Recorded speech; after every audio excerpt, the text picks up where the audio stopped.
네, 안녕하십니까. 윤겸입니다. 네, 오늘 제가 이제 두 번째 배워야 산다에 출연을 하게 됐고요. 저번 첫 시간에 이제 약세장에서 살아남기 위한 이제 투자자를 위한 지침서를 주제로 해가지고 전반적인 이제 어떠한 이제 매매 전략과 저번 주가 이제 금요일이었습니다. 장이 끝나고 나서 이제 연휴 바로 전이어가지고 한 주 동안 이제 매매했던 부분에 대해서 이제 시청자 여러분하고 대화를 나누면서 앞으로 어떻게 전략을 짜서 이 약세장에서 살아남을 수 있는가에 대해서 한번 첫 시간에 말씀을 드렸고요. 그때 제가 첫 시간 때 이제 두 번째 시간에는 좀 구체적으로 이렇게 어려운 장에서 어떤 섹터, 어떤 테마를 접근해서 수익을 낼 수 있는가에 대해서 한번 구체적으로 진행해 드리겠다는 말씀을 드렸었습니다. 그래서 오늘 이제 두 번째 시간으로 제가 오늘 준비한 거는 이제 정부 정책주죠. 지금 이제 아주 지금 어렵고 약세장, 또 앞으로 이제 예측 불가능한 지금 불확실성이 해소되지 않은 그런 힘든 장에서 그나마 이 시장을 이제 버텨내고 이겨낼 수 있는 중장기적으로 접근할 수 있는 섹터나 테마가 무엇인가 고민을 좀 여러분도 많이 하셨을 것 같고요. 저도 이제 많은 고민 끝에 그래도 새 정부가 출범을 했고 새 정부가 그 힘을 실어주고 지원해주고 이 정책적으로 이렇게 보완해줄 수 있는 그런 섹터 테마에 접근을 해서 이 시장을 잘 견디고 이 불확실성이 해소될 때까지 견딜 수 있는 그런 섹터 종목이 아닐까. 그래서 오늘 제가 정부 정책주 6대 산업 분석에 대해서 첫 번째 시간으로 이제 오늘 우주 항공에 대해서 좀 설명을 좀 드리면서 여러분과 시간을 같이 가져가는 그런 타임을 갖도록 하겠습니다. 이제 새 정부가 출범하면서 110대 정책 과제라고 그래갖고 이제 정책집이 나왔습니다. 상당한 두꺼운 분량이고 저도 한번 그 내용을 한번 검토하고 읽어봤습니다. 근데 상당히 이제 새 정부가 야심차게 이런 앞으로 이제 미래 산업에 대해서 주도적으로 좀 지원을 해가지고 이 넓은 큰 이 6대 산업을 갖다가 선점하자. 그래서 이제 대한민국을 갖다가 이제 그 경제 강국으로 이끌고 이제 앞으로 불확실한 이 경제 전쟁에서 우리나라가 살아남기 위해서 여러 가지 이제 공약, 정책집을 내놓은 것 같습니다. 그래서 이제 정책주 6대 산업으로 제가 말씀을 드리면 먼저 이제 우주 항공이 있겠죠. 이 안에는 이제 미래 산업의 계획이 들어 있습니다. 그 다음에 두 번째 방위 산업, 세 번째 스마트팜, 네 번째 AI, 다섯 번째 탄소 중립, 여섯 번째 에너지 관련 산업이 6가지 산업이 포함이 되어 있습니다. 먼저 이제 우주 항공은 어차피 이제 미래가 우주로 가야 되는 거겠죠. 왜냐하면 이제 지구라는 별은 우리 60억 이상 인구가 사는 이 지구라는 별은 자원이 이제 한정되어 있습니다. 무한한 자원을 갖고 앞으로 살아가는 게 아니라 우리 후손을 위해서 미래 세대를 위해서라도 이제 자원 부분이 이제 지금 어떻게 보면 이제 고갈돼가는 그런 시기다 보니까 우주로 나가서 이제 우주 바깥에 다른 별에 있는 이제 자원이라든지 또 인류가 이 지구도 어떻게 보면 유한한 생명체다 보니까 무한 생명체가 아닌 지구다 보니까 미래를 위해서 이제 나가는 세계 각국이 지금 또 치열하게 지금 경쟁을 하고 있는 분야입니다. 그래서 정부가 집중적으로 지금 정책 육성하려는 우주 항공 분야가 상당히 중요하지 않을까 해서 오늘 제가 우주 항공을 좀 집중적으로 여러분께 정보와 이제 어떤 이제 지난 상식도 있지만은 그런 말씀을 드리면서 좀 지식의 폭을 넓혀 가도록 한번 준비를 할 거고요. 두 번째 이제 방위 산업. 최근에 러시아 우크라이나 전쟁 보시지 않으셨습니까? 벌써 전쟁이 시작한 지가 지금 100일이 지났습니다. 3개월째 지나면서 이 전쟁으로 인한 이제 원자재 상승, 공급망 교란과 물류 대란으로 인해 갖고 전 세계가 지금 신음하고 있습니다. 그다음에 증시가 지금 약세장이고 지금 어려운 장에 지금 국면에 처해 있는 하나의 이제 요소라고 볼 수 있죠. 그러다 보니까 이제 우리는 북한하고 지금 대립하고 있고 아직도 북한하고 대치하고 있는 상황이다 보니까 남의 나라 전쟁을 보면서 이제 느끼는 게 국방을 강화해야겠다. 그러다 보니까 정부가 또 주도적으로 방위 산업에 또 신경을 쓸 수밖에 없고요. 북한과 대치하고 있고 또 전 정부의 정책과는 달리 새 정부가 또 이제 대북 그 정책에 대해서 이제 강력하게 어떠한 도발이라든지 어떠한 이제 그 선을 넘는 행위에 대해서는 용서하지 않겠다. 거기에 상응하는 응징하는 대처를 하겠다라고 지금 또 정책을 또 피고 있습니다. 또 거기에 그럼에도 불구하고 또 북한은 계속 미사일을 쏴대고 있고요. 이런 이제 복잡한 양상이다 보니까 방위 산업 부분이 앞으로 또 최근에 많이 또 주가가 올랐고 앞으로도 많이 주목되는 섹터 분야가 아닌가 또 생각이 됩니다. 그다음에 세 번째가 스마트팜이죠. 앞으로 이제 이 침체되어 있는 죽어가고 있는 이 농촌을 살리기 위해서 이 농촌 분야에 이제 스마트한 여러 가지 이제 스마트 기구라든지 장비라든지 그런 걸 도입해 갖고 앞으로 이제 미래 산업 먹거리를 갖다가 스마트하게 풀어나가는 정책을 취하겠다라고 정부가 또 이 공약집에 넣어놓은 분야가 있습니다. 그 다음에 이제 AI가 또 있죠. 인공지능 분야. 이 분야는 뭐 더 이상 설명드리지 않아도 여러분이 이제 중요하게 또 아실 겁니다. 몇 년 전에 또 이세돌과 알파고의 그 바둑 대국으로 인해 가지고 AI가 급부상하는 그래서 이제 미래는 AI가 아마 이제 모든 산업 분야를 갖다가 이제 인간을 대신해서 풀어가 주는 그런 중요한 이제 산업으로 도래됐습니다. 그래서 정부가 또 AI에 집중적으로 신경을 쓰고 있고요. 또 다섯 번째 탄소 중립 아니겠습니까? 한마디로 친환경이죠. 그리고 또 전 정부가 이제 탈원전을 이제 시도했다가 그 부분이 이제 계획대로 되지 않다 보니까 이제 새 정부는 친원전을 갖다가 이제 주도적으로 이제 이끌어 나가면서 친환경 위주의 이제 정책을 피고 있습니다. 앞으로 또 이 산업 분야가 상당히 좀 커질 거라고 또 예상이 되고 있고요. 그 다음에 여섯 번째 에너지죠. 에너지. 이제 에너지는 뭐 여러 가지가 있죠. 최근에 와서 이제 풍력이라든지 태양광이라든지 또 이제 원전도 포함이 됩니다. 또 그리고 또 2차 전지 또 이런 부분이 관련돼서 이제 정부의 110대 정책 과제에 이런 이제 중요한 또 여섯 분야가 우리 증시와 주식과 관련돼서 아주 중요하게 봐야 될 섹터 테마 분야가 아닌가 생각이 드는데 오늘 제가 이제 첫 번째 시간으로 오늘은 우주 항공에 대해서 여러분과 같이 지식과 정보의 폭을 좀 넓혀 가면서요.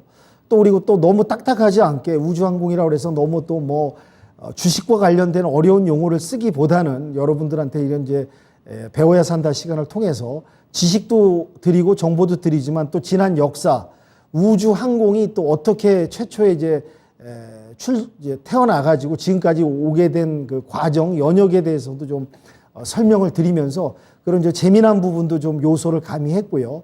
또 이제 관련주들을 어떤 걸 공략을 하고 어떻게 접근해야 될 것인가에 대해서도 준비를 했습니다. 그래서 좀 채널 고정해 주시고요. 끝날 때까지 제가 최대한 유익하고 소중한 정보를 드릴 테니까 같이 저와 함께 해주시길 부탁드리겠습니다. 그럼 본격적으로 넘어가겠습니다. 그러면은 이제 첫 번째 이제 우주 항공 분야. 그래서 제가 이제 6개로 조금 장르를 나눴는데요. 첫 번째 이제 인류가 어떻게 이제 비행을 해 왔는지, 또 우주 항공의 역사, 그다음에 이제 우리 한국의 또 우주 항공의 연역, 그다음에 네 번째 정부의 육성 지원은 무엇인지, 항공 우주에 관련해서, 그다음에 항공 우주 관련주는 무엇이 있는지, 또 이제 관련주를 어떻게 공략할 건지에 대해서 좀 설명을 드리는 시간을 순서대로 갖도록 하겠습니다. 첫 번째 이제 한번 거슬러 올라가겠습니다. 그리스 신화에 이카루스가 나옵니다. 여러분 뭐 그리스 신화 책 많이 이제 읽어 보셔서 여러 이제 신화들이 나오는데요. 이제 이 비행 우주 관련해서 이제 이카루스라는 신화의 이야기가 나오는데 데이달루스와 이제 이카루스. 그러니까 데이달루스가 이카루스의 이제 아버지죠.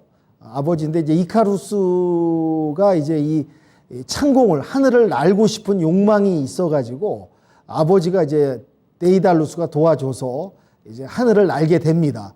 근데 그 신화 속의 이야기가 저도 자세하게 이제 뭐 설명을 드리지는 않겠지만 간단히 얘기해 보면 이 신화 이야기는 하늘을 날고 싶은 인간의 욕망 플러스 이 욕망이 무모함으로써 이 욕망의 탐욕으로 인해서 무너지는 실패하는 걸 경계하자는 뜻의 신화의 이야기가 나옵니다.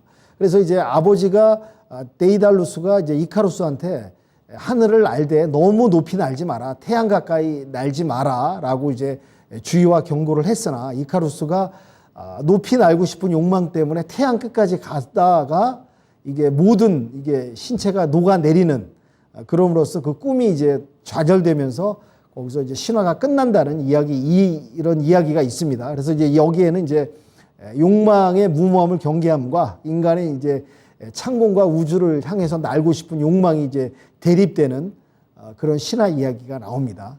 그리고 나서 이제 인류가 이제 지금까지 거슬러 오면서 인류가 이제 비행에 도전하는 그런 역사 이야기가 나오게 됩니다. 그래서 두 번째로 이제 인류의 첫 비행이란 이제 시도를 하는데, 뭐 아시겠지만 미국의 라이트 형제가 있죠. 유럽에서 이제 건너온 후손들인데, 어느 이제 모 박사를 통해서 이제 정보를 얻고 본인들이 노력을 해서 세계 최초의 동력 비행기를 이제 제작을 했습니다. 한마디로 항공계의 개척자죠. 그래서 이제 수천 년 동안 이제 인류의 꿈을 현실로 이루어준 그 인물이라고 볼 수 있습니다. 진짜로 이제 동력으로 이제 비행기를 제작해서 직접 본인들이 타고 비행을 하면서 성공을 하는 그런 이제 인류의 첫 꿈을 이룬 그런 유명한 라이트 형제라는 건 여러분이 다 아실 거라고 생각됩니다. 그래서 이제 다음 페이지로 넘어가서 이 이제 아폴로 형제를 통해서 이제 우주 항공의 역사에 큰 획을 긋게 되는데, 인류 최초로 미국의 이제 아폴로 11호가 이제 다 아실 겁니다. 68년에 아폴로를 갖다가 이제 띄워가지고 인간이 우주선을 타고 달에 도착하는, 달에 착륙해서 이제 역사의 한 획을 긋는, 인류가 이제 이로 인해서 이제 위대한 도약을 하는 역사적인 한 페이지가 이제 나타나게 됐습니다. 그래서 과학기술의 발전과 우주로 이제 진출하는 이제 원단 꿈이 시작이 됐습니다. 그래서 여기 이제 거기 이게 달에 도착했던 이제 우주인이 이제 거기서 이제 원석을 가지고 이제 지구로 무사히 돌아와서 귀환하는 그런 역사가 있었죠. 그러면서 이제 우주 항공이 이제 역사가 시작이 됩니다. 그래서 이제 우주 항공의 역사를 좀 간단히 되돌아보면은 미국과 소련이 이제 냉전 체제 때 치열한 이제 경쟁을 하는데 이제 그때 당시에 기술력은 소련이었죠. 지금의 해체된 러시아의 원조 소련이 미국보다는 이제 그 우주 항공 기술 역사가 더 훨씬 깊고 해서 이제 소련이 먼저 57년 10월에 인공위성 이제 스푸트니크 1호라는 걸 발사를 합니다. 그래서 이따 이제 사진에 나오지만, 그래서 미국이 이제 깜짝 화들짝 놀라가지고 그 다음 해에 또 1월 달에 인공위성 익스플로러를 또 발사를 해서 이제 우주 전쟁이 이제 그때부터 시작되면서 그 전쟁으로 인해 갖고 이제 우주 항공 기술이 발달하게 되는 그런 이제 계기가 접어들게 됩니다. 그 뒤로 이제 58년에 10월에 미국이 이제 나사, 미 육해공군의 이제 우수한 두뇌, 또 해외에 우수한 인력들을 모집을 해서 최초로 이제 나사를 미래 우주 개척을 위해서 이제 중요한 기관을 설립을 하게 되는 거죠. 그래서 이제 68년, 그 뒤로 10년 뒤에 말씀드린 대로 12월 달에 아폴로 11호가 이제 인류 최초로 달에 착륙해서 성공하는 그런 역사적인 이제 실제 사건이 이제 벌어지게 되죠. 그러면서 이제 미국과 소련이 계속해서 인류 우주 항공의 발전을 위해서 뭐 경쟁도 하고, 또한 또 계속 기술 개발을 하면서 이제 발전을 하게 되는 그런 항공 우주의 역사가 있다고 말씀을 드릴 수 있고요. 그래서 이제 57년 말씀드린 10월에 소련이 최초로 인공위성 스푸트니크 1호를 이제 발사를 했다는 말씀을 드렸는데, 여기 나와 있는 사진이 그 최초의 이제 인공위성입니다. 지구를 이제 계속 돌면서 지구를 촬영하는, 이제 지금의 기술로 보면 이제 원초적인 기술이라고 볼 수 있죠. 그래서 이제 스푸트니크 1호가 발사가 되고, 이제 말씀드린 대로 미국의 이제 사진에 보시면 이제 나사가 설립이 되는, 미국도 이제 익스플로러를 발사를 해서 이렇게 해서 이어져 오게 됩니다. 그래서 이제 미소 경쟁이 이제 그 치열한 경쟁이 이제 그 우주항공을 발전시키고 또 인류의 한 획을 그으면서 항공사가 발전한다는 이런 이제 항공 우주의 역사가 있다는 걸 말씀을 드리고요. 중요한 건 지금 왜 인류가 그 뭐 미래 우주 타 행성으로 가려는 거에 대해서는 뭐 다 아실 거라고 믿습니다. 왜냐하면 이제 그 말씀드렸는데 유한 자원, 지구도 이제 유한한 별이다 보니까 언제까지 지구가 영원할 수 없다는 것을 이제 인류가 이제 깨닫고 우주 탐사 및 우주 진출을 위해서 지금 상당한 노력을 하고 있고요. 그 다음에 가까운 소행성에는 상당한 자원들이 많이 숨어 있다고 그러네요. 그리고 특히 이제 달에는 티타늄과 헬륨이 그렇게 상당히 많은 양이 매장돼 있다고 합니다. 그리고 특히 이제 달에는 그 중력이 지구의 이제 그 몇 분의 1밖에 안 되다 보니까 그런 이제 자원을 캐기가 또 쉬운 부분이 있고요. 그래서 지금 이제 달에서 이런 티타늄과 헬륨 어마어마한 이제 매장되어 있는 자원을 갖다가 지구로 이동시킬 수 있는 수단, 이동 수단을 또 이제 연구 개발 중이라고 합니다. 그래서 각국들이 또 이제 이 달을 갖다가 정복하기 위해서 또 각국 그 선진국들이 치열한 또 경쟁을 하고요. 우리나라도 이제 뒤 늦었지만은 이런 이제 세계 7대 우주 강국이 되고자 하기 위해서 지금 이제 후발 주자지만 열심히 지금 노력을 하고 있고요. 또 거기에 대한 도전을 지금 멈추고 있지 않습니다. 그래서 이제 간략하게 우주 항공의 역사에 대해서 좀 말씀드렸고요. 그 다음에 이제 한국의 우주 항공 연역에 대해서 좀 말씀드리겠습니다. 우리나라는 뭐 아시다시피 이제 45년 해방을 해서 48년에 정부 수립을 했고요.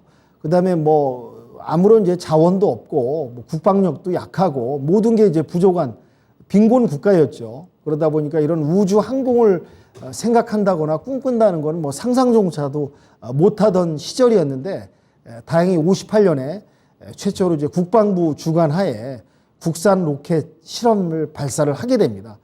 이제 로켓가 뭐 그렇다고 지금처럼 이제 웅장하거나 대형 뭐 로켓은 아니고요. 아주 이제 소형 로켓 실험을 발사를 해서 그게 이제 성공하는 그런 이제 사례를 첫 발을 디디게 되죠.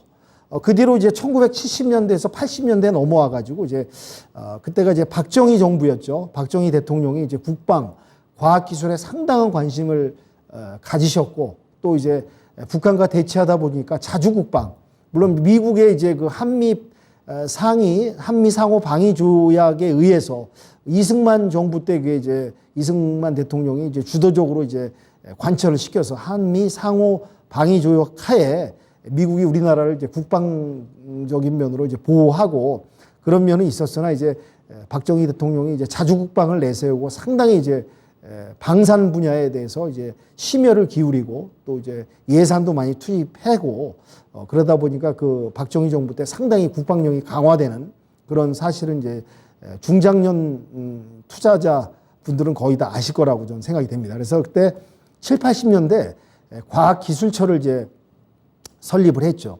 그래서 이제 그때 이제 그 로켓을 또 발사하는 과학기술처가 지원하에 로켓을 발사해서 성공하는 그런 부분이 나타났습니다. 그리고 또 이제 국방과학연구소를 설립해서 또 미사일을 개발하는 북한과 대치하다 보니까 이제 무기 미사일이겠죠.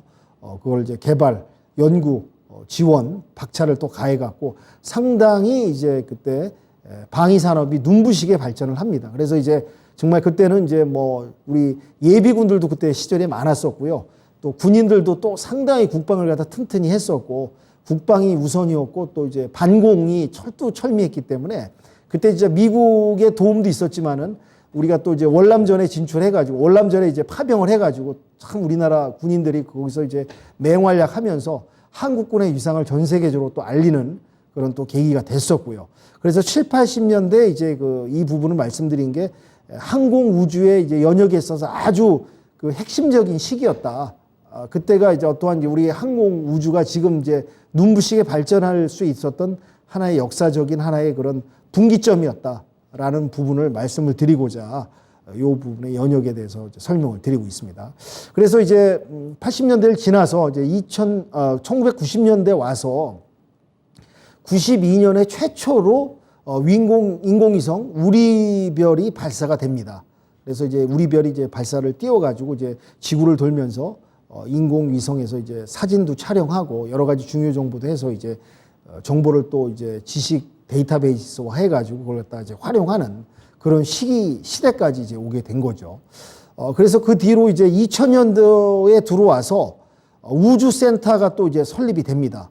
개발 사업도 하고 이제 과학기술 위성 발사를 해서 뭐 진짜 어떻게 보면 진짜 단기간에 우리나라가 이제 뭐 아무 자원도 없고 아무런 그런 뭐랄까 뭐 석유도 없고 그렇지 않습니까? 뭐 천연 자원도 없는 그런 빈곤 국가에서 한강의 기적으로 인해 가지고 짧은 역사에 거의 뭐 50년 만에 60년 만에 이렇게 15일 날 또 이제 우리가 누리호를 발사하지 않습니까? 1차를 물론 이제 완벽한 완성을 못했지만은 이제 2차 발사를 통해 가지고 이런 이제 눈부신 짧은 기간에 이렇게 연역을 거쳐서 이렇게 발전을 했다.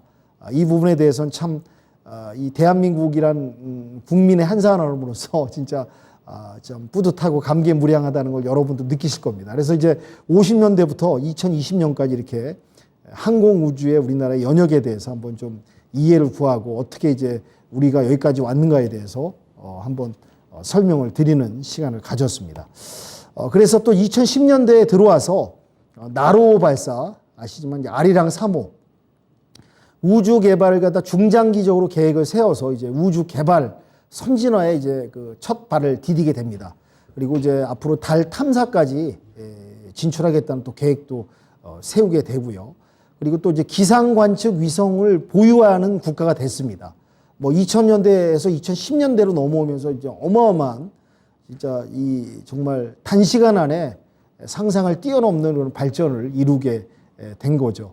그리고 정지 궤도의 개발부까지 이제 돼가지고 뭐 진짜 어디 내놔도 손색 없는 진짜 기초 우주 기술력을 이제 갖추는 기본을 갖추게 되는 이제 국가가 됐다고 볼 수가 있죠. 그래서 이제 2020년대에 넘어와가지고 이제 천리안 2B호라든지 뭐 누리호라든지 자력 우주 개발을 할 수 있는 그런 이제 기본적인 기술력과 베이스 기본을 또 갖추게 됩니다.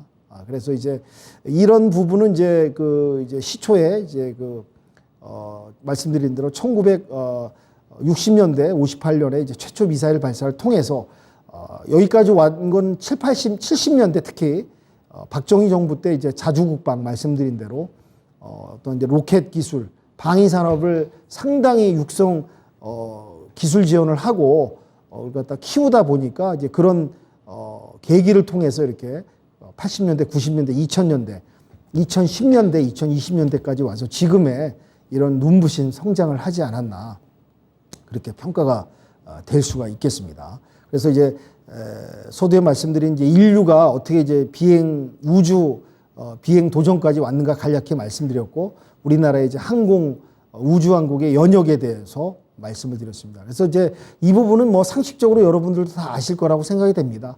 또 어떻게 보면 또 이제 젊으신 분들은 또 이런 이해가 없으신 분도 있을 것 같고요. 그래서 앞으로 이제 이 우주항공 정부 정책주인 이 관련주를 공략하는 데 있어서 이 지금 설명드린 이런 부분이 별로 이제 크게 중요하지 않을 수도 있습니다. 그렇지만은 또 이런 기본적인 기초 정보와 지식과 이런 부분을 또 이해하고 관련주를 접근하면은 좀 더 도움이 되지 않을까라는 생각을 좀 하면서 여기 한국의 항공 우주 연역까지 설명을 드렸습니다. 그래서 이제 한국 우주 개발 로드맵이라는 이 사진이 있는데요. 이 사진에 대해서 일일이 제가 뭐 설명드리지 않겠지만은 2020년, 2030년, 2040년까지 정부가 주도적으로 해서 이제 2020년까지는 뭐 위성을 갖다 몇 대, 30년까지 로켓을 갖다가 몇 대, 40년까지는 또 40년에 맞는 여러 가지 우주 장비 기술들을 갖다가 이제 강화해가지고 결국에는 이제 달까지 진출하는 그런 이제 큰 프로젝트 로드맵을 이제 짜고 있다는 이런 부분을 갖다 이제 도표로 사진으로 좀 보여드리고자 이렇게 간략하게 사진을 준비했습니다. 그래서 여기 로드맵을 뭐 디테일하게 자세하게 굳이 말씀드릴 내용은 아니지만은 이렇게 중장기적으로 정부가 연수에 맞춰서 20년대, 30년대, 40년대까지 내다보고 지금 준비하고 있다. 그래서 이 왜 로드맵 지도를 말씀을 드리냐 보시면 20, 30, 40년까지 중장기적으로 이제 발전하고 계획이 있다 보니까 여기에 대한 관련주들도 앞으로 단기성으로 끝나는 게 아니라 계속 이 관련주들로 성장할 것이고 시장도 넓어지고 또 그렇기 때문에 우리가 이 우주항공에 관한 관련주들에서 관심을 가져야 된다. 그런 뜻에서 이 로드맵 사진을 보여드리고 설명을 드리는 것입니다. 예. 그래서 먼저 이제 여기까지 또 이제 중반 거의 이제 30분이 지났는데요. 이제 말씀드린 대로 이제 인류의 이제 비행 도전 우주 항공의 역사, 우리나라의 항공의 역사를 이제 이해를 좀 해드리고, 중요한 게 지금부터 이제 본론입니다. 세계 우주 산업 시장 규모가 어떻게 돼 있느냐, 이 시장이 얼마나 넓으냐, 이게 상당히 중요합니다. 그래서 2040년까지 이 시장 규모가 1조 1천억 달러로 계산이 된다고 하네요. 그러니까 우리나라로 원화로 환산하면 1,380조 원 시장입니다. 그러니까 뭐 수치로 상상할 수가 없는 금액이죠. 1,380조 원이라는 게 우리나라 뭐 1년 예산을 뭐 수천 배, 수백 배를 뛰어넘는 그런 어마어마한, 뭐 계산하면 이제 배수가 나오겠지만은 표현하자면은 그렇게 어마어마한 시장이 펼쳐질 것이다. 그래서 이제 2020년은 3,850억 시장, 2030년에는 5,900억 시장, 2040년에는 1조 1,000억 원이 넘어가서 1,380조 시장이 된다는 겁니다. 이거 이제 2040년에 1조 1,000억 원이라는 건 1조 1,000억 달러입니다. 그래서 이제 환산하면 1,380조 원의 시장이 펼쳐진다. 그렇기 때문에 이제 우리나라 정부도 이 시장을 선점하기 위해서 후발주자였지만은 7대 우주 강국이 되기 위해서 지금 큰 프로젝트, 세부적인 디테일한 계획을 가지고 지금 준비하고 있다는 말씀을 드릴 수 있고요. 그래서 정부가 육성을 갖다 어떻게 지원하는가에 대해서 좀 들여다봐야겠죠. 정부가 어떻게 움직이고, 정부가 어떤 지원을 하고, 어떤 계획, 어떤 프로젝트, 어떤 방향으로 나아가야 되는가에 대해서 여러분들이 좀 아시고 이해를 하셔야지 또 관련주를 갖다가 이제 접근할 때 또 그 관련주들을 갖다가 이제 구분할 수도 있고, 또 요즘 말하는 옥석 가리기, 어떤 주도주가 더 갈 것인가를 또 파악할 수 있는 부분이 있을 거라고 생각이 듭니다. 뭐 간략하게 그냥 간단하게 투자자 입장에서는 뭐 그런 거 다 필요 없고, 나한테 수익을 줄 수 있는 종목만 알려줘라. 그럼 내가 진입해서 수익을 내서 난 수익만 내면 된다라고 말씀하실 수도 있을 겁니다. 그것도 저도 이해합니다.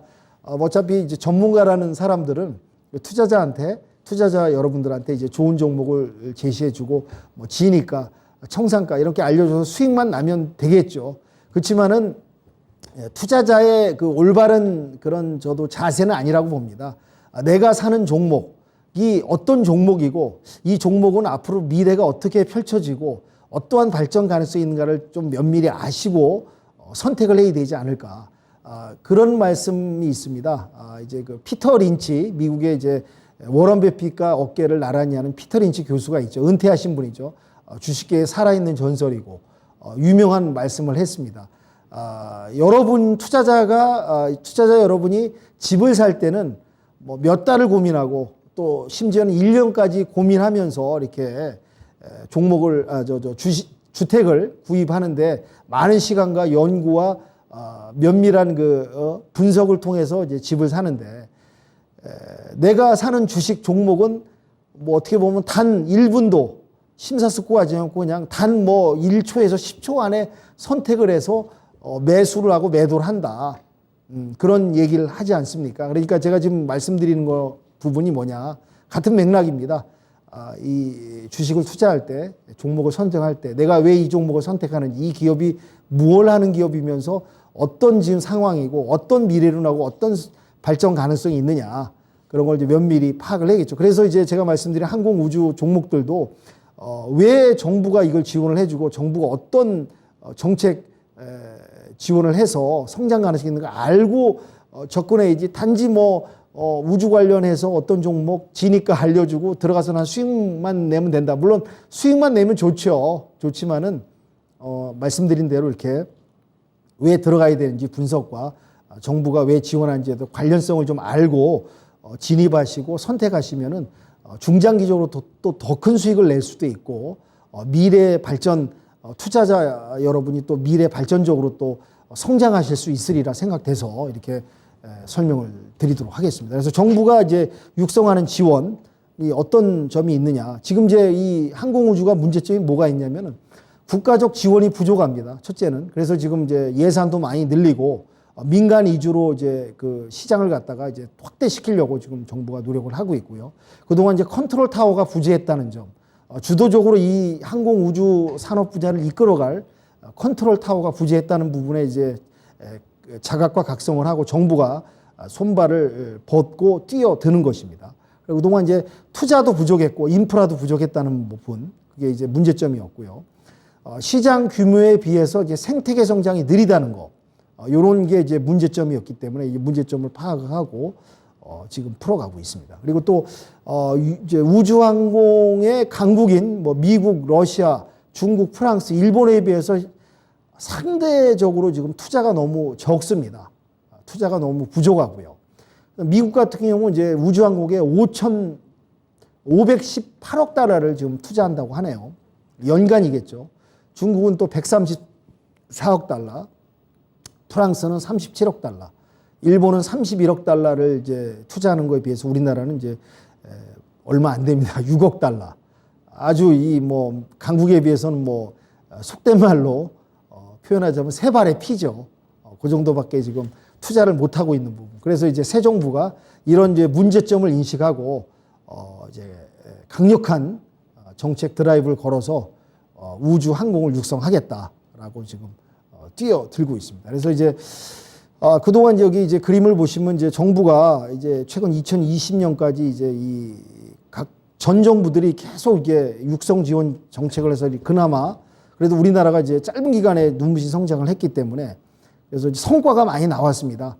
대형 국책 사업의 본격화가 사업 영역이 상당히 확대됐다는 부분을 말씀드리고, 아까 전에 말씀드렸지만 58년에 최초 그 작은 미사일, 로켓 미사일을 쏜 게 지금 내일 모레 15일 날 누리호 2차 발사까지 온 과정이라고 볼 수 있죠. 그러니까 그만큼 이제 그런 과정을 거쳐서 국책 사업이 본격화되고 또 사업 영역이 확대됐다는 이런 부분이 상당히 중요할 수 있고요. 또 중장기적으로 이제 성장 동력이 상당히 커졌다. 높은 이제 수주 잔고와 가시적인 이제 물량 등으로 인해서 중장기 성장 기반이 구축됐다. 이런 부분이 상당히 중요하다고 볼 수가 있죠. 그러니까 계단식으로 이제 성장을 하면서 바탕을 다지고 그 기본을 튼튼히 하면서 여기까지 온 부분을 있다는 걸 말씀을 드리고요. 또 중장기적으로 비전을 많이 지금 설립을 해가지고 또 이제 정부가 중장기 로드맵을 다 지금 갖고 났습니다. 아까 전에 말씀드린 대로 그 그림에 나와 있듯이 20년, 30년, 40년까지 어떻게 그 기간에 10년 사이마다 계획을 어떻게 짜서 성장시킬 것이냐. 그래서 이제 그 결과로 한국 항공우주의 성과, 비전, 로드맵, MRO 사업까지 이렇게 확대되는 그런 사항까지 왔다는 부분을 말씀을 드리고요. 그리고 또 이제 우주 사업을 또 이제 계속적으로 주요 사업 부분을 갖다가 세분화해가지고 또 이제 키워 나가고 있다는 거. 그래서 어떻게 보면 이제 짧은 역사고 단기간이지만 세계 강국에 비해서는 지금 뭐 투자라든지 인프라라든지 정부 지원이라든지 성과물, 결과물은 물론 방금 말씀드린 뭐 미국, 러시아, 중국, 프랑스, 일본에 비해서는 부족하지만은 기간에 비해서는 또 결코 뒤지지 않고 손색이 없다라는 부분을 또 말씀을 드리겠습니다. 그래서 우리가 앞으로 이제 이런 정부의 육성과 민간의 지원, 투자가 일어서서 계속 나간다면은 상당한 지금 강국을 따라잡아서 7대 강국까지 올라갈 수 있는 상황까지 오지 않겠느냐라는 부분을 말씀을 드리고요. 그래서 이제 여러분들께서는 이제 앞으로 이제 이 우주 정부의 이 첫 번째 이 가장 육성 지원하고 있고 키워가고 있는 분야 섹터인 항공 우주 부분을 상당히 관심을 가지시고 어떠한 이제 이쪽에 또 비중을 좀 두고 지금 최근에 와서 사실 단기적으로 많이 오르는 부분이 있습니다. 있지만은 저는 그렇게 생각합니다. 지금 어떻게 보면 지금 대외적인 악재가 지금 많지 않습니까? 미국의 이제 인플레이션에 의한 금리 인상, 긴축, 또 내일 그 CPI 지수가 발표가 되는데 또 러시아 우크라이나 전쟁으로 인해서 이제 원자재 값 상승으로 인해 갖고 지금 뭐 원유가가 이제 120달러를 돌파해서 130달러 또 140, 150까지 9월까지 간다는 또 이제 발표도 있고 전망도 있는데요. 그러다 보니까 지금 이 러시아, 우크라이나 전쟁을 해서 이런 이제 뭐 세계 증시 발목 잡는 부분도 있지만은 중요한 건 지금 이런 악재들이 없었다면은 우주 항공 분야 섹터의 종목들이 최근에 와서 많이 이제 상승한 부분은 있죠.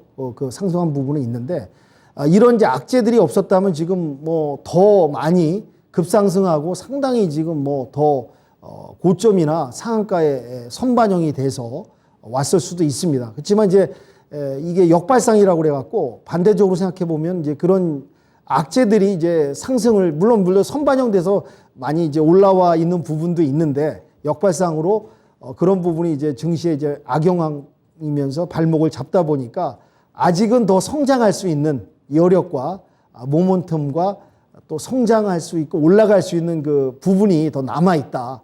그렇기 때문에 오히려 반대로 생각해 보면 이 악재들이 지금 증시에 좀 영향을 주고 지금 투자자 분들이 상당히 힘들어하고 물려있는 종목도 많고 하긴 하지만은 오히려 지금 말씀드린 대로 잘 생각해 보면 더 앞으로 지금 먹거리가 더 남아 있다. 그렇게 좀 긍정적으로 받아들이시면서 이렇게 이 항공 우주 부분을 갖다가 접근하시면은 좀 더 도움이 되지 않을까 생각이 듭니다. 그래서 이제 넘어가서 본격적으로 이제 항공 우주 관련주들이 뭐가 있는지 한번 상세하게 좀 설명드리면서 한번 분석을 해보는 거로 그렇게 진행을 하겠습니다. 항공 우주 관련주 첫 번째로 캔코 아에어로스페이스. 발음이 상당히 어렵네요. 단어도 길고 캔코 아에어로스페이스 이렇게 읽어야겠습니다. 여기 이제 보시면은 이제 오늘 주가가 이제 오늘 차트로 제가 지금 가져왔거든요. 오늘 차트는 이제 종가가 이제 15,700원으로 마감을 했습니다. 오늘 한 2.95% 올라왔는데요. 보시면 시가총액은 보시면은 1,896억 원 정도 시가가 이렇게 나오고요. 보시면은 이제 코스닥에 상장된 항공우주 관련주라고 볼 수가 있습니다. 그래서 이제 최근에 보시면은 이제 일봉상 지금 약간 이제 올라와서 지금 이제 어떻게 보면 일봉상 횡보 구간에 지금 들어가 있는 부분이 있는데요. 지금 여러 가지 미 증시가 지금 악영향인데다가 지금 증시 발목을 잡고 있고 또 지금 이제 어떻게 보면 이제 미 증시하고 우리나라 증시가 이제 민감성, 연동성이 이제 연결되다 보니까 좀 더 추가적으로 이제 치고 나갈 수 없는 그런 아쉬운 부분이 있다는 거 말씀을 드리고요. 그래서 이제 내일 또 이제 CPI 발표 지수가 나오는데 그 발표에 따라서 지금 예상치는 한 8.1%, 8.2% 왔다 갔다 하는데 또 모릅니다. 뚜껑을 열어봐야죠. 지금 인플레이션이 지금 너무 고점에 와 있다고 지금 불안한 얘기도 나오고 또 연준에 관련된 그 이사라든지 주요 인사들이 발언들이 다 의견이 분분하고 있거든요. 그러다 보니까 이제 이 결과가 또 이제 항공우주 관련주에는 어떻게 영향을 줄 것인지 또 예의 주시를 좀 해야 될 것 같습니다. 그래서 여기 지금 이 캔코 아에어로스페이스는 지금 이제 코스닥에 상당히 돼 있고요. 항공기용 부품 제조업을 하고 있습니다. 그다음에 이제 항공 무선 통신 장비 제조도 하고 있고 산업용 기계, 부품 도소매, 전자상거래, 또 항공 여객 화물 운송 관련 또 공항도 운영을 하고 있고요. 여러 가지 지금 진행을 지금 하고 있는 상황인데 특징이 지금 뭐 일주일 전에 UAM 도심 항공 모빌리티 알고 계실 겁니다. 이제 앞으로 이제 도심 항공 택시까지 나오는 시대가 와서 서울에서 인천공항까지 가는데 15분이면 주파를 한다고 하네요.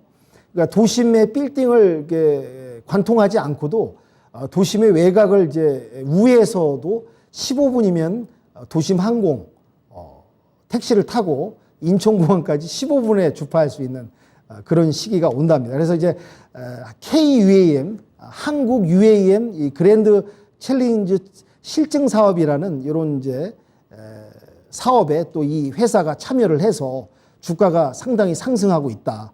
이런 부분을 말씀을 드리고요. 이런 KUAM에 이제 캔코와 에어로스페이스 기업이 주도적으로 참여해서 진행을 하고 있기 때문에 앞으로도 이 회사는 이 분야하고 또 항공우주 관련주에 또 또 이제 대표하는 기업이다 보니까 성장 가능성과 모멘텀이 충분히 있다고 보여지기 때문에 여러분들, 투자자 여러분들도 이 종목에 대해서 상당히 좀 관심을 가지시고 접근하시고 중장기적으로 좀 대응하시면은, 물론 이제 지금 시장 상황이 안 좋다 보니까 변동성이 상당히 큽니다. 그러다 보니까 이제 단기간에 수익을 내시려는 마음보다는 중장기적으로 좀 1, 2년, 길게 보면 뭐 2, 3년 정도 들고 가신다고 생각하시면서 접근하셔도 큰 무리가 없지 않을까, 그렇게 보고 있습니다. 그러니까 이제 결론적으로 항공 우주 관련 섹터 이런 부분은 물론 이제 단기 수익을 내고 나올 수도 있습니다. 최근에 지금 시장 상황이 어떻게 보면 이제 속된 말로 칩바장이라고 그래갖고 수익을 줄 때 받고 빠지자로 해갖고 요즘에 보시면 아침에 증시 시작하면 이제 갭상승 해가지고 좀 예전처럼 좀 어떻게 보면 전강 후강의 모습을 보이면서 올라가는 그림이어야 되는데, 아시다시피 환율도 안 좋고 외국인 수급도 안 들어오고 불안한 박스장이 이 순환매에 의한 테마 섹터로 움직이다 보니까 이렇게 수익을 줄 때 받고 나오자는 그런 투자자분들이 상당히 좀 많다 보니까 이렇게 이제 중장기적으로 수익 실현을 이뤄갈 수 하기가 좀 어려운 장이라 볼 수 있죠. 그러다 보니까 이런 이제 항공우주 관련주들은 좀 조금 긴 호흡으로 가져가시면 도움이 되지 않을까, 그렇게 생각이 됩니다. 그 다음에 이제 그 다음 종목이죠. 한국 항공우주. 이게 이제 항공우주하고 뭐 이렇게 발음이 겹쳐지다 보니까 또 이제 발음이 쉽지 않은 부분이 있습니다. 양해해 주시고요. 그래서 이제 한국 항공우주 같은 경우 좀 최근에 진짜 어마어마하게 핫했습니다. 뭐 52주가 신고가를 좀 뭐 달리면서 또 러시아 우크라이나 전쟁으로 인해 갖고 이제 반사 이익을 또 얻은 부분이 상당히 좀 있고요. 그래서 지금 이제 계속해서 좀 우상향하면서 좀 올라오고 있는 부분이 있다는 거 말씀을 드리고요. 그 다음에 이제 올해 실적 예상치도 상당히 이제 상향으로 지금 목표가를 잡고 있다라는 부분을 말씀드리고, 항공 우주 관련주에서는 특히 한국 항공 우주가 우리는 이제 영어로 보면 이제 KAI라고 그러죠.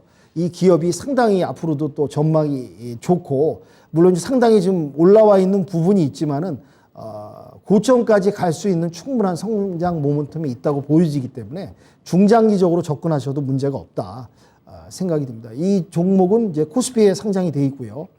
네네. 시총은 이제 5조 한 6천억 원. 상당히 규모가 큰 종목이라고 말씀드릴 수 있고요.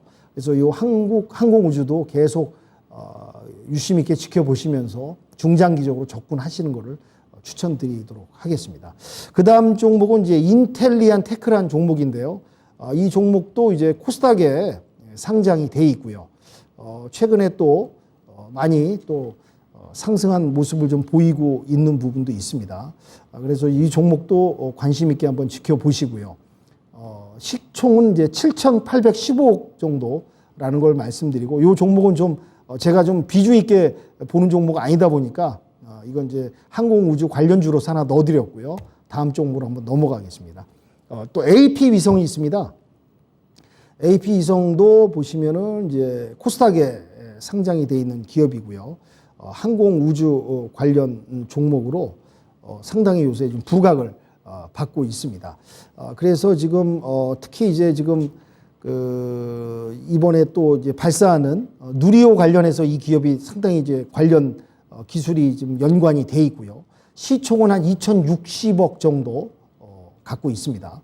그래서 이제 우주 관련주로서 이 AP위성도 상당하게 좀 관심 있게 보이시면서 앞으로 지금 이제 주가는 17,250원에 지금 오늘 종가 마감을 했는데, 충분히 제가 봤을 때는 뭐 2만 원대까지도 길게 보시면 올라갈 수 있는 그런 종목이라고 보여지기 때문에 여러분께 이 종목도 제가 들고 와서 설명을 좀 드리도록 하겠습니다.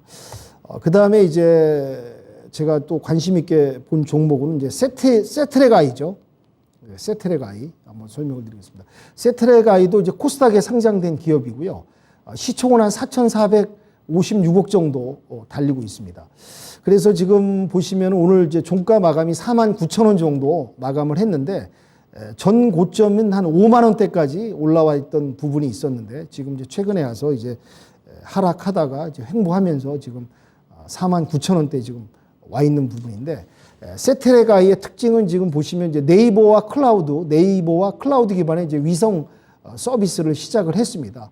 그리고 네이버하고 이제 위성 영상 플랫폼 협약도 했고요.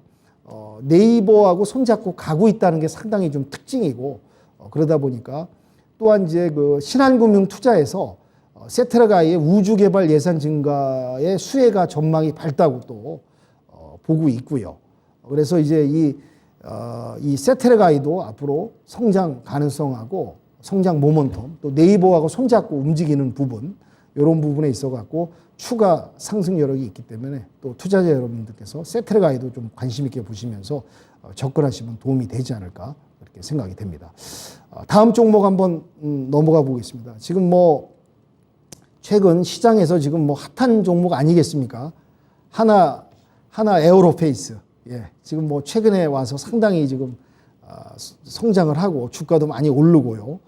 그래서 이제 코스피에 상장된 기업이고 이제 시총은 한 2조 9,970억 정도, 거의 3조 원 되는 하나의 계열사고요. 하나그룹의 계열사고, 앞으로 이제 우주 항공 산업에 의해서 선두주자라고 얘기해도 이제 과언이 아닐 정도로 상당히 지금 전망이 높은 기업입니다. 그래서 이제 우주 항공 국방 상장 기업 순위로서 1위에 등극했습니다. 2위에 등급을 했습니다. 하나 시스템이. 그래서 이제 이 하나 에어로페이스는 앞으로 상당하게 이제 성장 모멘텀하고 좋은 호재 부분이 있기 때문에 내일 또 15일 날 누리호 2차 발사를 하게 되면은 성공을 했을 때는 또 가장 먼저 좀 수혜를 받을 수 있지 않을까, 그런 기대감에 의해서 지금 상당히 좀 상승하고 있고, 또한 이제 이제 미국이 이제 북한 그 제재 또 경고를 또 보낸 부분이 있습니다. 그런 또 경고 제재에 의해서 이제 이 반대급부로 이제 이 수혜를 받고 있는 또는 관련주가 아닌가. 그래서 특히 하나 에어로스페이스는 좀 더 성장 가능성하고 추가 반등할 수 있는 여지가 있기 때문에 여러분들께서 이제 항공 우주 관련주로서 하나 에어로스페이스를 좀 더 유심 있게 보시면서 접근하시면서 중장기로 대응하시면은 어떨까 그렇게 생각이 됩니다. 그 다음에 또 이제 제가 관심 있게 보고 있는 종목이죠. LIG 넥스원입니다. LIG 넥스원은 지금 보시면은 이제 코스피에 상장이 돼 있고요. 시총은 이제 1조 8천억 원 정도 달리고 있는 기업인데, 어제 그제 주가를 보니까 좀 한 일주일 전까지 좀 내려왔다가 재차 저점을 다지면서 다시 반등 상승하고 있는 모습을 좀 보이고 있습니다. 특히 지금 보시면은 이제 그 연세대학교하고 방위산업 소음진동 산학 협력을 했습니다. 이런 부분에 있어서 이제 상당하게 지금 관련 활동을 좀 상당히 좀 하고 있다는 부분 말씀을 드리고요. 그 다음에 이제 지금 주가가 지금 8만 원을 갖다가 이제 회복해서 최고가를 향해서 지금 올라갈 수 있다라는 부분을 말씀을 좀 드릴 수가 있고요. 또 이제 LIG가 이제 뭐 여러 가지 대외 활동도 좀 많이 하고 있고요. 그런 지금 앞으로도 지금 전망이 좋은 종목이라고 좀 설명을 드릴 수 있습니다. 그래서 지금 현재 주가는 84,600원에 와 있는데, 저는 이제 9만 원까지는 또 무난하게 또 올라갈 수 있는 여력이 있지 않나, 그렇게 설명을 좀 드리도록 하겠습니다. 다음으로 넘어가서 현대 로템에 대해서 한번 좀 설명을 드리도록 하겠습니다. 이 종목도 좀 상당히 저도 좀 관심 있게 좀 보고 있는데요.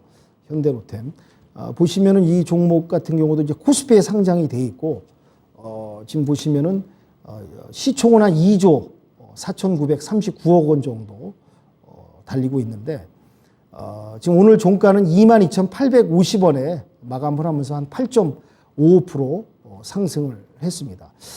그리고 지금 이제 협력사하고 공동 프로젝트를 112억 정도 규모의 보증으로 이제 지원을 하면서 중소 부품 협력 업체하고 계속 동반 성장을 위한 그런 활동을 하고 있고요. 그리고 또 이제 현대로템 같은 경우는 이제 최근에 폴란드 수출 기대감에 의해서 상당히 주가가 올라간 부분도 있다는 걸 좀 말씀을 드리도록 하고요. 그래서 이런 지금 그 협력사하고 이제 보증 부분에서 동반 성장하고 폴란드하고 이제 폴란드에 수출까지 하는 그런 부분하고 맞물려 있기 때문에 성장 가능성이 충분하고 지금 이제 주가는 22,850원대에 와 있긴 한데 제가 봤을 때는 이것도 중장기적으로 봤을 때는 뭐 계속 실적이 늘어나고 어떠한 이제 모멘텀에 의해서 성장한다면 3만 원까지도 올라갈 수 있는 여력이 있지 않을까 그렇게 좀 저는 보고 있습니다. 그래서 이제 다음으로는 종목을 제가 제 종목 부분을 다 말씀을 드렸네요. 이렇게 해서 이제 종목 부분을 말씀을 드렸습니다. 그래서 제가 지금 오늘 한 9개 정도 종목을 갖고 왔는데 다시 말씀드리면 이제 캔코 아에어 로스페이스 이 종목 한번 주의심 있게 보시라는 말씀 드리고요. 그 다음에 이제 상당히 이제 일동주라고 해도 과언이 아닌 한국 항공우주 관련 종목 유심 있게 보시라는 말씀 드리고 또 인텔리안 테크란 종목도 제가 이제 하나 넣어 갖고 왔는데 이것도 한번 좀 보시는 걸 추천드리고 특히 AP 위성 제가 설명드린 대로 이 AP 위성도 상당히 지금 앞으로 전망이 좋은 항공우주 관련주다 보니까 이것도 좀 말씀드리고요.